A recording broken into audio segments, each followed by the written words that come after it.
waa lagu sameeyaa waxa lagu sameeyaa hadalna kabada lagu sameeyaa waa la soohaa waa la diirtaa geedka dabiiciga ah inta soo dawa ay yeeshay deegaankeena lagu sooray diirtiya dugaag xaaqay hadduu doorka ka ileeyo dalku soo gobolay maayo maanta dhulka day isagu waxa isaga iyo aayihiisu si uu siiqiiqaya u baxaya gudubtuna si uu socota qallayl ma aha waa qoyay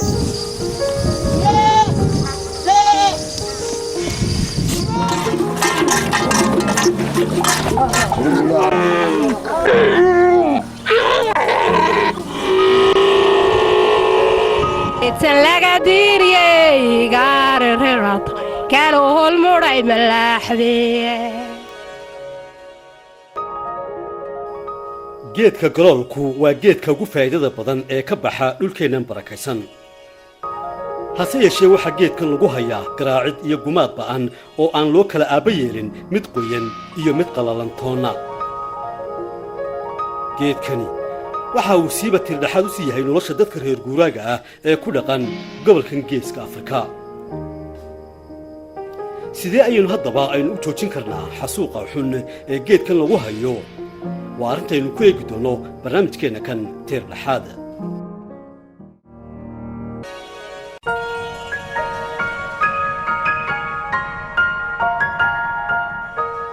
galoolku qiimo weyn ayaa uu ka kasbaday bulshadeena dhexdeeda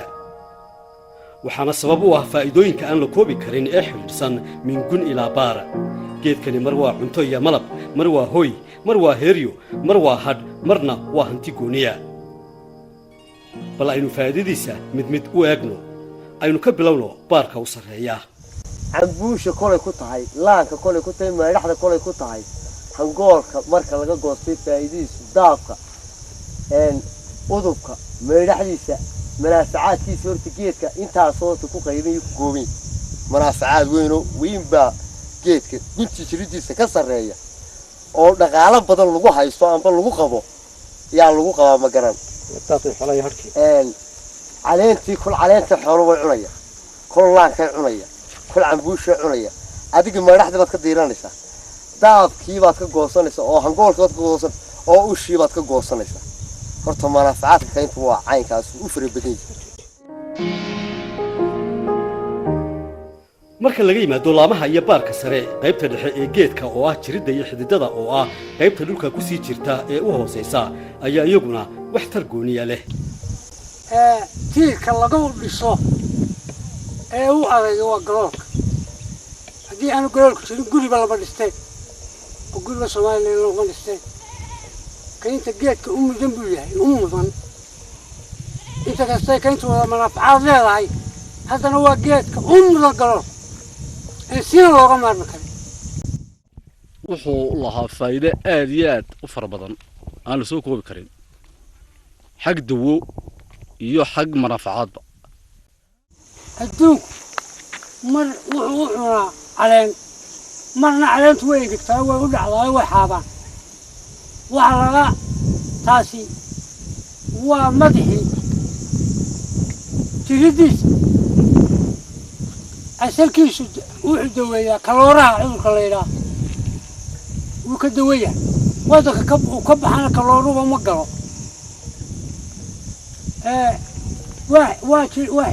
waa jiribtii taasi u lahaa xididka mar waxa lagala baxaa dhig aqalka lagu dhisto aqal Soomaaliya marna waxa lagala baxaa udub yaa lagala baxaa cirka soo daatay ee dacaya ee ku dilaya aqal buu dhulka iyo waa laga galaa xoolana waa la geliyaa tiirka geedka galoolku muddo dheer ayaa uu taagnaadaa isaga oo aanay karin xarka iyo waxyaabaha kale ee soo gaabiya cimriga dhirta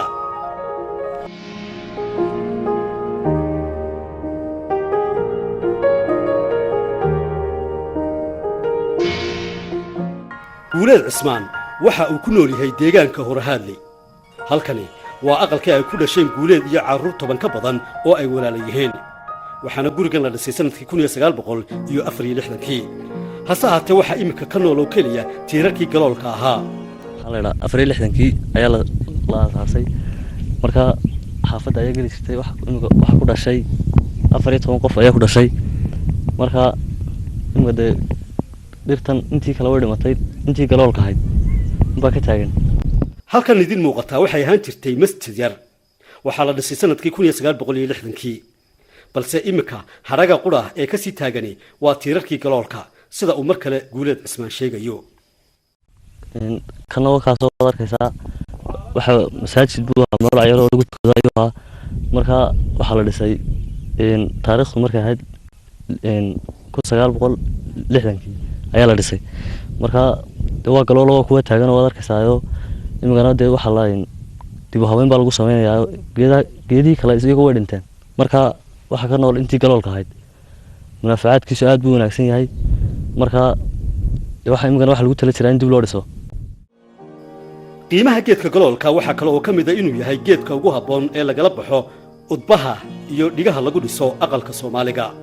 dumarkeenu aqoon fiican ayaa ay u lahaayeen la bixidda dhigta iyo udubka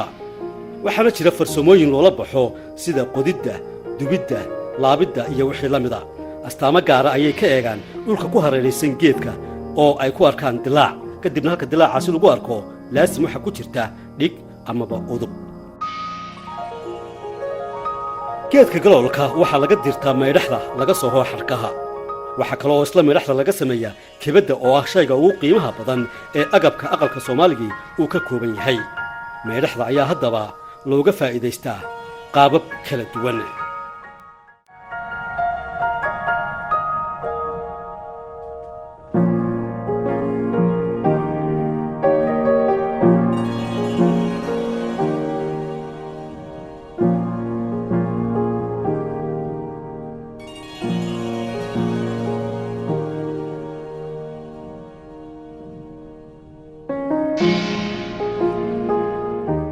lagu sameeyaa hadalna kibada lagu sameeyaa waa la soohaa waa la diirtaa waxa la wixii aad uga baahan tahay ayaad ku qabsanaysaa waad soo haysaa waad cilaalinaysaa markaad soohdeed cilaaliso kibadiina waad ku sameynaysaa cawska waad ku sameynaysaa meel baad dhiganaysaa markaad dhulka u guurto waad soohanaysaa aad u baahato xariirahaad ku sameynaysaa marka uu qaybadiyo geedkan galoole aad iyo aad intee ayuu gaaraa cimriga xariga meedhaxda laga sameeyaa amaba marka dufka laga dhigo ee kibada laga sameynayo muddo intee leeg ayay sii noolaataa. kibada wuxuu jira horta waa tan iyada oo maaragtay la soo diro duf baa la yiraahdaa oo markii la soo bilaabay kibada la soo diray ee la waa la maroojo barooq baa la yiraahdaa barooq waa tii lagu muday moogtay marka wuxuu jira 15 sanadood 30 sano 15 sanadood ugu yaraan buu jiray 30 sano 40 sanadood haysanaysa galoolka meed in kibadiisa waa kulba si loo dhaqaaleeyo hadaan roobku helin amba aan loo dhigin maartay dalxuma amba abooran cunin laakiin qof sidoo daryeelo 30 sanadood 15 sanadood dee intii loogu haysanayso dhanbu si aad u daryeesho ayay ku xidhan tahay kibada laga sameeyo geedkan galoolka la yiraahdo waana geed cajiib ah wax dhamaadana maaha.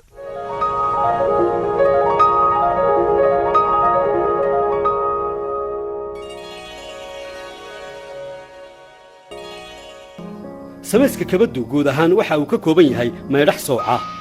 si farshaxamaysan ayaanay haweenku u sameeyaan kabada iyada oo marka la sameynayo ay koox dumar ahi ay ku bahoobaan unkida iyo dhamaystirkeeda. xalwo cilmi waxay ka mid ahayd koox haweena oo aanu dhawaan kula kulanay deegaanka dhamalka oo waqooyiga bari kaga beegan Hargeysa iyagoo xilligaasi ku fadhiyay kabad ugu xidhnayd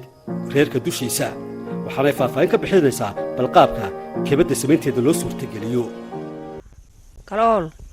waanu diirnaa waanu dufaynaa waanu barooq baanu sameynaa xarig cad baanu sameynaa xarig ku madow baanu sameynaa raaftaca waanu rognaa quban baanu rognaa ud baanu sameynaa geedka galoolkan ka sameyn baranbar shaaley bool share maantaan bahday helaye keesigalkaniyo gaari rirad galool loogu daayey ogeedna moo taginay gaalamood haddana loogu gawsiiyey 12 bilow garagaraalo galool mudhay malaaxdii 12 bilow garagaraalo galool mudhay malaaxdii. dadka reer guuraaga ahi haddii ay u baahdaan in karsadaan shaah balse aanay haynin caleenta madow ee shaaha markaasi way ka maarmi karaan caleentaasi shaaha lagu daro haddii ay meeshu leedahay dhirta galoolka waxaa la soo jafaa jilifta galoolka taasi oo beddel fiican u noqon kartaa caleentii shaaha madoobeyd ee caadi ahaan loo isticmaali jiray markaanu baadiyaha joogno aanu shaaha weyno ma daydana anugu shaahiyo waxaa bandiradana uma doonano waxaanu ku ridanaa una salkan waa salkii galoolkan waa geedkan galoolka faa'iidooyin fara badan buu leeyahay lama soo koobi karo waxaad lagu soo koobi karana maaha shaahaanu saa ugu ridanay markaan ku tusayno ku ridayay yaa anagu cabaynaba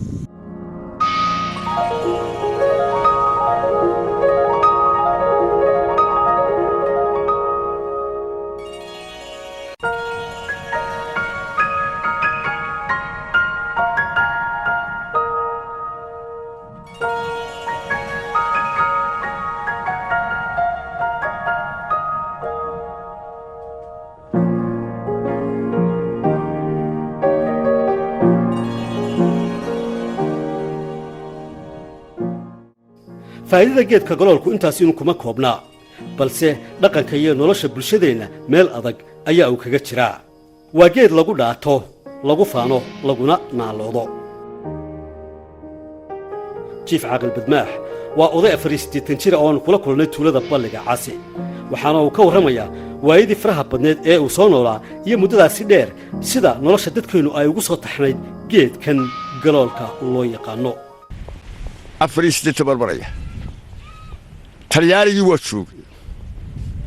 lacag biliina igu horreeyay lacag ka qaato Soomaali musaliin uu ku sawira inta dhabal iyo ilaa xeebtaas buu joogay 2 sano Suudaan ku maqnaa meel kale qaban waxaa soo gaadhay geedka galool oo robogle caruurtu robogsato waxaa soo gaadhay asal dawa oo laga cuno waxaa soo gaadhay berigii faqashii aanu shaahi iyo waxba weynaanu karsanay shaah noo ahaa si dhiigga caana lagu daro waxaa soo gaadhay kabda xariira looga sameeyo laftiisa keliya hadday masaaya tahay hadday xarig tahay kabda caash bereley baa loola jeedaa wanaagsan loogu heystay loogu buraaburay kaybaadan kaydu dhigaane waa ku heystay dumarka geedka ku heystay aqalka lagu dhisaa roob iyo dabayl midna ma lahayn geedkaa galoola iyo caws la guraa gurigiigu ahaa iyo udub iyo dhig geesta kalena abwaanada ayaa in badan waxay ka hadleen qiimaha uu geedkani u leeyahay oo ay sugaan ku soo bandhigeen sida uu noo sharaxayo abwaanka axmed awgeedi kulleyba hal abuurku waxyaalaha ay ka hadleen waxaa ka mid a geedka galoolka waxaanay ku sifeeyeen inuu yahay haldoorka ama foolaadka ama shayga ugu mudan dhirteenna maxamed ismaaciil baasarce barkhabcas markuu goobannimada guubaabinayey waxyaalihii uu ka hadlay waxaa ka mid ahaa galoolka wuxuu leeyahay hangool iyo gudin gar iyo xadhig aqalkaa la galiyo giniga dhuxusha ah gadniin iglan goosan kari maysee soomaalay giddigiin gartaa naqa oo galoolka maxaynu siinaa marka macnaha ingiriis ma iska daa wax kale ee geedkeennaa galoolka ma iibsan kara buuri markaa qiimihii dhulka markuu ka hadlayay galoolku tusaale u soo qaatay waxaa kaloo jira nin hal abuura oo runtii dhaqanka iyo afka iyo suugaantaba loo daba fadhiisto oo la idhaha saleebaan carabow siciid saleebaan gabay dhaqanka oo dheer ayaa waxaa ku jira konton bayd oo geedka galoolka keligii ka hadlaya saleebaan wuxuu la tusaalaynayaa in nolosheenna oo dhani ay geedkaa tahay abwaan saleebaan wuxuu leeyahay dunta boqor galool qaatay dufka kabadda loo sooho iyo maydhax laga diirto marna daraya muus cawsa iyo dadabta heensaysan xadhiggooda laga duugo marna daabicii tayga dugul lagu sibaaqeeyey xakab duurka laga soohay soo saarta darayaysa aqal laba daryaalaysan iyo dumar farshaxankooda deercadkiisa laga maalo marna tiir dallicinaya dergad labanka loo taagay iyo biingad wada daylan daban waayey laga goosto marna dawliskii ceelka xakab lagu daboolayo damalkiisa laga goosto marna malabka doocaanka dufankiisa ubax yeeshay damcadiisa laga quuto marna midho diriis qaatay dalawada dhimbiishiisa waxaraha dudada jooga lula loogu soo daadsho marna dhuuni laga doonto dalag iyo cambuur yeeshay marna xaab dhulka u daatay iyo siidhka dihin yeeshay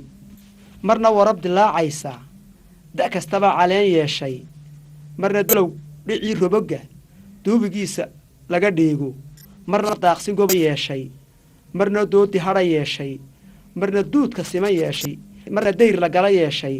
marna laan dugsiya yeeshay marna damar higla yeeshay marna dooda lagu qaado marna daymo bahal yeeshay marna doobir badan yeeshay marna jidhi dudda yeeshay marna buux sindiga yeeshay marna dacay qallaxa yeeshay iyo dabe hangool oo dhan marna dhiga la duba yeeshay marna maarka lagu dayrto marna xaabo loo doonto marna dogob la shida yeeshay marna doofilula yeeshay marna cudurka daacuunka iyo duray ku halakeeyey asal lagu dabiibaayo daabixiisa laga maalo geedkaa dabiiciga ah intaasoo dawa a yeeshay deegaankeenna lagu sooray diirtiyo dugaag xaaqay hadduu doorka ka idleeyo dalku soo gobolami maayo iyadoo haddaba geedkani intaasi oo waxtara uu leeyahay ayaa geesta kalena waxaa ku socdaa gumaad baaxad weyn oo ay dadku ku hayaan dhibta geedkan lagu hayo waxaa u badan goynta iyo gubidda waxaana maanta uu ku dhow yahay in meelaha qaarkood uu ka sii dabar go'o geedkii intii ka dambaysay iminka ilaa 6 sannadood waxaa ku dhacay dhaqaale xumo aad iyo aad u fara badan oo ka mid ah dab iyo gudin nin waliba wuxuu kula kallahay qori daba uu ka suudhay gunta geedkii markii dab la suudhay aayalaan buu noqdo ma soo baxaayo wax dabo nolol uu geedkaasu keenaya ma jirto arooska laga dhisaa kaa maanta haddii dawladdu laga heli maayo maydhaxdii waa la waayey masaayina waa la waayey robagii waa la waayey oodii waa la waayey harkii la harsaday waa la waayey intaasaa ka midna ma yaallo kii waxaasoo dhan lahaa inayanunbaa gunta dab kaga qabtayoo intii jiridunbuu kala haray odaxdiina wuu uga tegey waxa weeye geedkani wax kale u dhiman maayo waxa uu dhimanayaa waxa weeyaan wax eeg ninka garaacaya amba haddii aan ka dhigo shidaya wuxuu leeyahay ari buu leeyey geel buu leeyey arsaaqad kaluu leeyahay waxa u geynayaa waxa weeyaan mijinjaada oo habeenkiina aanu ka seexanaynin dhirtiina uu ku dhibaataynaayo wax baahi ka furanaysa maaha wuxuu ku gubay aaya la'aan taawuntii gubay buu ka teguu baqay uu iska do ilaah baa baqtiyey dabcan muxuu ku gubay waxbay ka faa'iidaysanaysaa khasaaro dhulka dhigay ujeedooyinka horta dhulka loo gubay waa waxaa soo miro buu ku manaafacaad beelu ku ahaydeen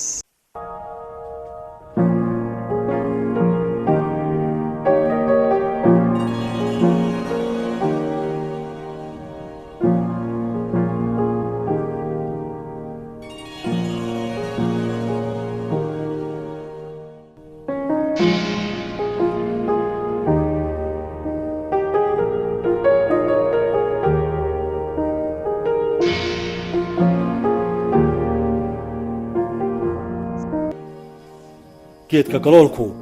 waxa uu ku hana qaadaa muddo dheer oo u dhaxaysa 15 sano ilaa 20 sannadood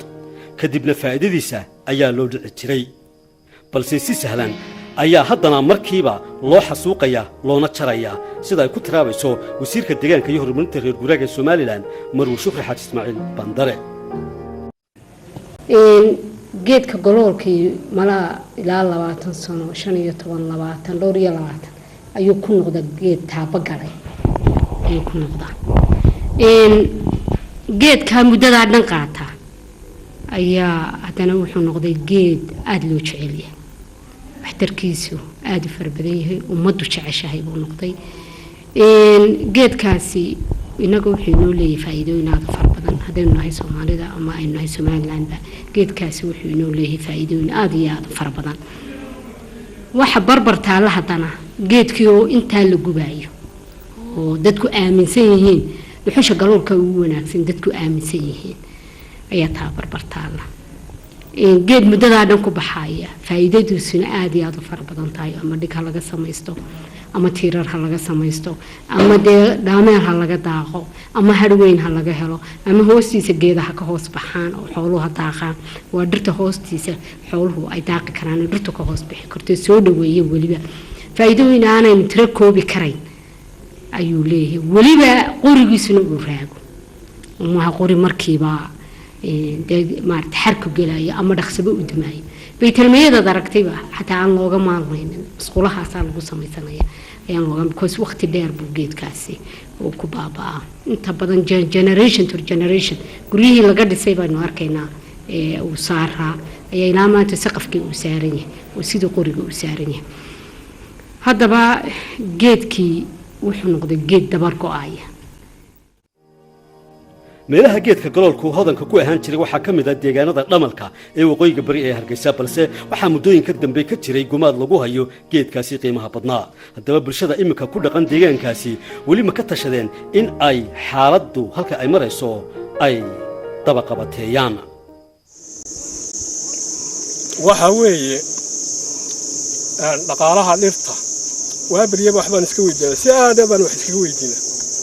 had iyo jeer alle markaan isku nimaadno waanu ku alweysanaa sidii aan wax uga qaban lahayn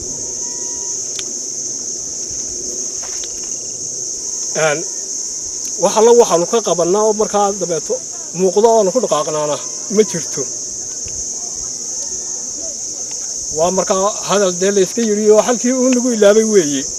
dhulkan dee horta in badan buu dadku uu arkayay inuu dhaqaalihiisu iyo ruumaskiisu iyo dhimashiisu ay dhimanaysay deegaanka marka la yidhaa weeye jamac ahaan beesha meeshtaada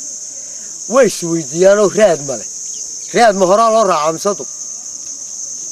raadkii dubun bay raacayaan hor usoo raaci maayo waa markanu beel ahaan nahay jamac ahaan nahay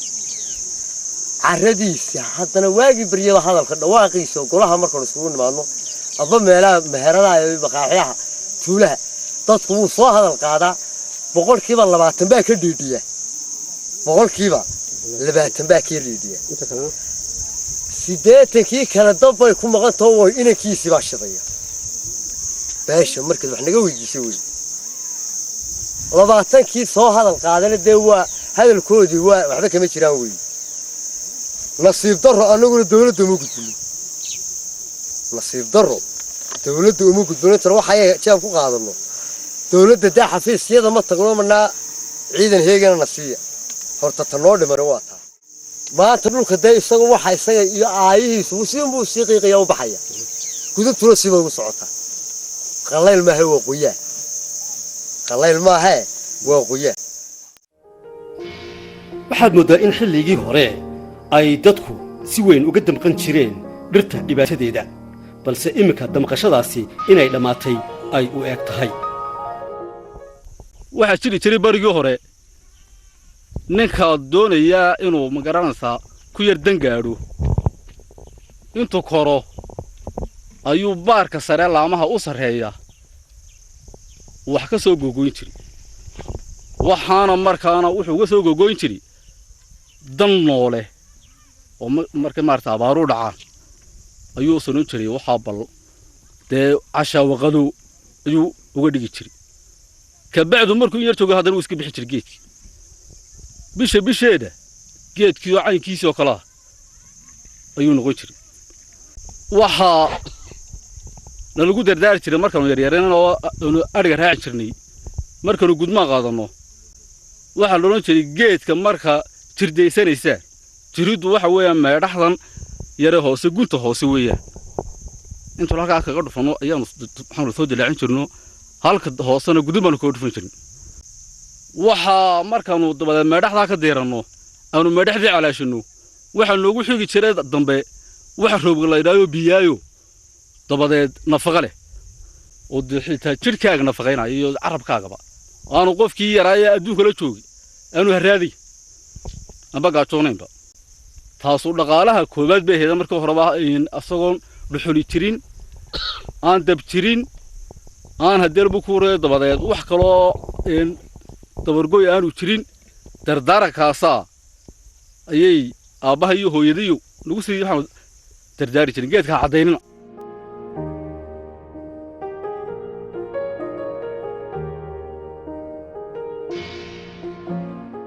odayaasha deegaanka ayaa walaac weyn iyana ka qaba xaaladda geedkaasi ku sugan yahay waqtigan iyo hagaardaameynta joogtada ah ee uu maalin kasta la kulmo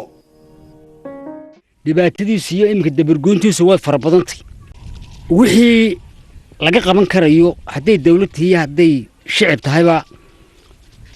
geedkaasi wixii hawla ee laga qabanayo ee gurmada ee loo howlgelayo wuu u baahan yahay geedkii de waxaan u arkay in dadkii xoolo dhaqatada ahaa ee aan meel kale ka tegayna dee waddanka u dhashay ee aan meel kalena ka tegayni iyagoo oo dabargoynaya ku qoyan iyo kii engegnaa markay dhameeyeen kii qoyanaa gam ka siiyey marka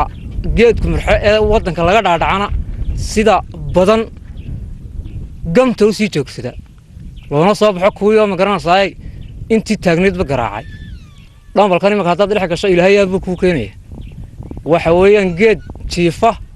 iyo geed waxaan ku uri baxayo imagadaa aynu joogno ee magaranaysaay dadku dhex yaallo marka jilaalkii laga dhaadhacna ka sii daran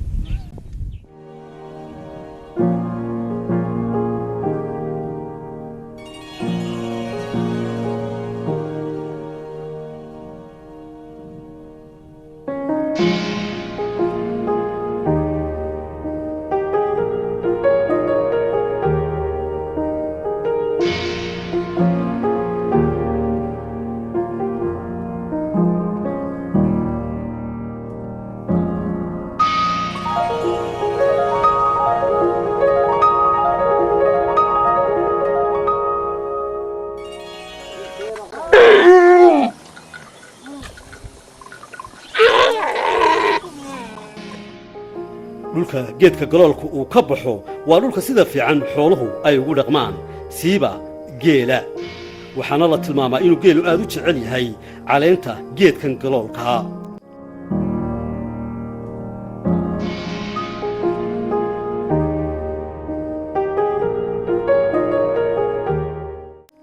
geela ayaa ka mid ah xoolaha laftoodu dhibaatada kala kulmay garaacidda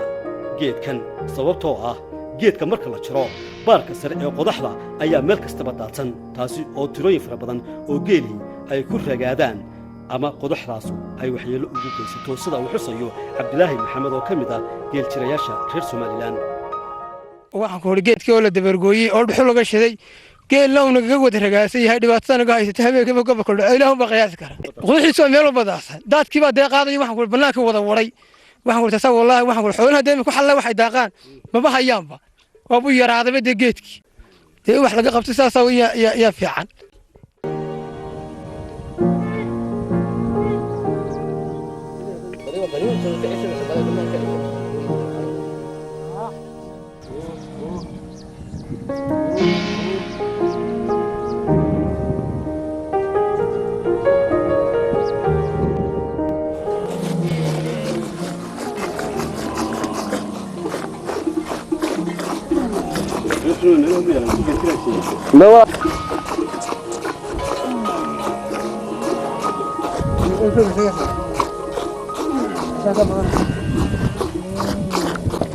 sababta ugu badan ee geedkan galoolku uu u dhintaa waa dhuxusha laga shito sidoo kale xaabada lafteeda ayaa geedka oo qoyan la sii jiraa kadibna la qallajiyaa hadhow markay muddo taallana iyadoo engeg ahaana lagu soo saaraa baabuurta intuba waa geed qoyanaa oo taagnaa oo la jaray waxaa kale oo iyana dareenkeenna iyo maskaxdeenna ku jirta in dhuxusha lafteedu tahay shay bulshadeennu ay aad ugu baahan tahay maadaama guri kasta oo guryaheenna ka mid ah looga baahan yahay in dhuxul laga shito haddaba sidee arrintaasi laysku waafajin karaa ee dhirta loo badbaadin karaa wax lagu karsadana loo heli karaa dalalkay nala jaartahay marka Itoobiya way naga dhir badan tahay naga khayraad badan tahay waa tani waynaga dhir badantoo dayaga dhirtooda waa la ilaalinaya oo si weyn baa loo ilaalinaya shooladahan ay shidanayaan ee gaasta ah oo jaban oon qaali ahayn ayaa jira qofkii shooladaan dhiganaya ambubada gaasta ah ama haanta gaasta ah dhiganaya waa halkeedooda way taallaa iyadana oo waali way buuxdaa laakiin qofkii isagu doonaya inuu isticmaalo gaasta ودي شغلها يرير استعماله جيبوتي با استعماله إثيوبيا استعماله كينيا استعمال ولا استعمال محي نودي دي دين انت استعمال محي نجهر شوبه قاصو قالي ما الحوشه way ka jabantay maanta kiishka dhuxuli maanta waa $10 dibkoos halkee laga keenay la soo shiday la soo waday waa 10 way ka hawl yartay way ka degdeg badantay dhuxusha gaastu way ka degdeg badantay anigu waxaan hayaa 20 litir caagada 20 qaadka شركانك إجازتي تبل خيارك بالارم بيلبو كساري وانا شيء شغلة دينا بدأ شغلاتنا واتسبر بردكان يسوي حباتكو كرنيس أدانا قصنا يكرو قادني بريسكا بحلين ميسد قلقلي ميسد وكان وهو سودي كرو قاد مربين تدون يسحكو كرنيس